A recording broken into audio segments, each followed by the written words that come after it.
ആ ബാപ്പാന്റെ ഏട്ടനെ കൊണ്ട് ഒരു കാര്യമില്ല. ബാപ്പാന്റെ ഏട്ടനാരും ബാപ്പാന്റെ അഞ്ചനാരും ഒരു കാര്യം എന്ന് പറഞ്ഞാൽ ആ മേലങ്ങാടിക്കാരെ കൊണ്ട് ഇല്ല. പൈസക്കും വേണ്ടി പൗസാക്ക് മാത്രമേ പൈസ പൈസ പൈസ മാത്രം ചിന്ത. ആർക്കും ബാപ്പാന്റെ ചെറിയ അഞ്ചനാരും ബാപ്പാന്റെ ചെറിയ അഞ്ചൻ ബാപ്പാന്റെ ഏട്ടൻ എല്ലാം ഒരു പറഞ്ഞത് കേൾക്കും. ഞാൻ എത്രയോ കൈയും കാല് പിടിച്ച് പറഞ്ഞു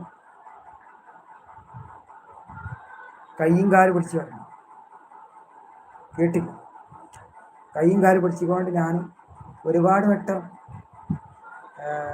കണ്ടപ്പോൾ ഞാൻ പറഞ്ഞു, നിങ്ങൾ എനിക്ക് ഒരു പെണ്ണ് നോക്കി എനിക്കൊരു ചീരമാണ് നോക്കി പറഞ്ഞപ്പോൾ ബാപ്പാന്റെ ഏട്ടൻ ഇത് പോയി പണി നോക്കി എന്നാ പറഞ്ഞു. എനിക്ക് ഇല്ലേ, അതാണ് ബാപ്പാന്റെ ഏട്ടൻ പറഞ്ഞത്, ഇത് പോയി പണി നോക്കിയത്.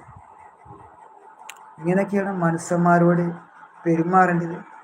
ബാപ്പാന്റെ ഏട്ടൻ ഒരു ബാപ്പ ഇല്ലാണ്ടാണ് ചോദിക്കണതെന്ന് അത് ബാപ്പാന്റെ ഏട്ടനെ മനസ്സിലാക്കണ്ടേ.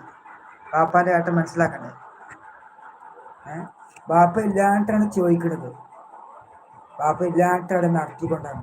അവർക്ക് പണി നോക്കിയാൽ ഇങ്ങനെയാണോ ഒരു മനുഷ്യന്മാരോട് പെരുമാറേണ്ടത്? എന്തൊരു രീതിയാണ് ഒരു സംസാരമില്ലാത്ത ബാപ്പാന്റെ ഏട്ടൻ ഇതാണ്.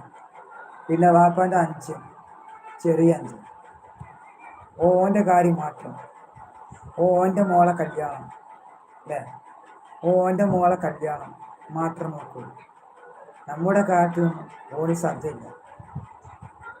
പിന്നെ എന്ത് അളാമല്ല ഇതേ അല്ലേ, അളാമല്ല കൊളാമ മേലങ്ങാടിയുള്ള അളാമല്ല കൊളാമ.